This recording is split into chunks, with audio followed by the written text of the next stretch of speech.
Hello, mag-prepare na punta sa atong paniudto, magsabaw na punta. So, gilunod na ang luya, sibuyas, bombay, sibuyas nga dahonan, sili ug tangad kay para sa atong paniudto.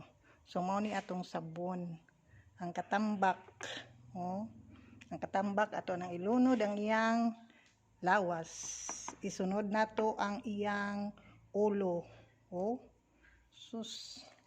Kalami ba ni unya ang iyang ikog. Siyempre, nadyo ikog.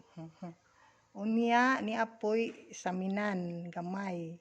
Oh, ato ning ilunod. Aron jud matagbaw ta. Unya ni ainukos. Oh, nainukos na gamay. So mao ni siya guys, ato nang gilunod. So ato ning huwaton nga magkulo-kulo na naman. Kay inig kaluto atong sagulan sa atong ready nga malunggay.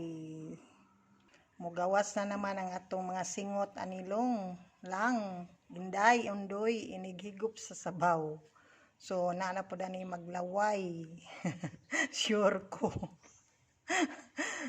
Kay nakadunggo man ta sa pasil.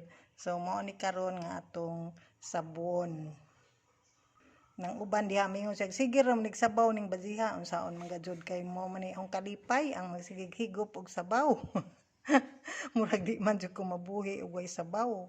So sabaw pa more nya di apoy atong na ahong kanang nipalit man ko sa atong unang semana og di kanang mangustin. So ang iyang balat ahong gi buwad og akong gilaga. So mo ni akong hinubig, no? Kaya according to the study nga nako ni daghang benepisyo sa kuan pakpak sa mangustin nga atong kuanon ilaga. So sulay-sulay ra pud ni malay natin na ay milagro nga mahimo sa atong mga yayay nga ginagmay. Kani sa hawra po ning nabasahan o nadunggan, no, sa mga testimony sa mga nakasuway na. Kusog na kayong ni kulo-kulo guys. Sala kulo-kulo pa sabaw. Ang isda nagkulo-kulo.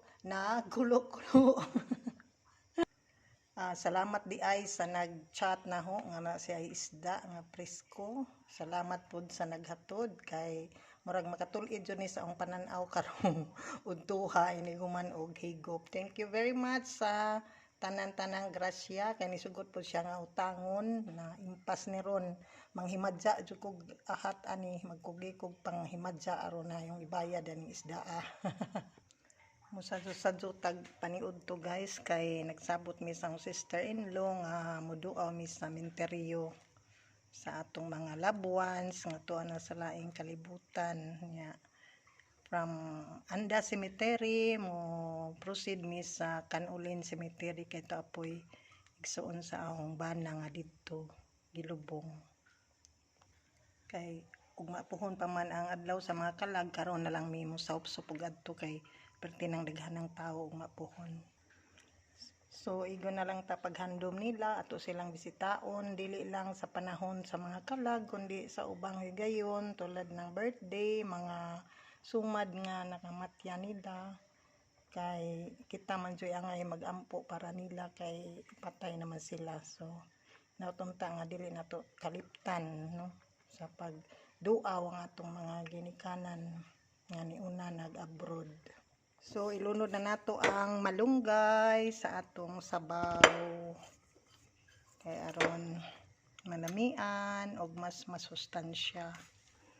So, yan kasimple ang buhay probinsya. So, ang kamunggay naras kapaligiran, nandaghan na ang dahon kay sige na mag-ulan. Okay.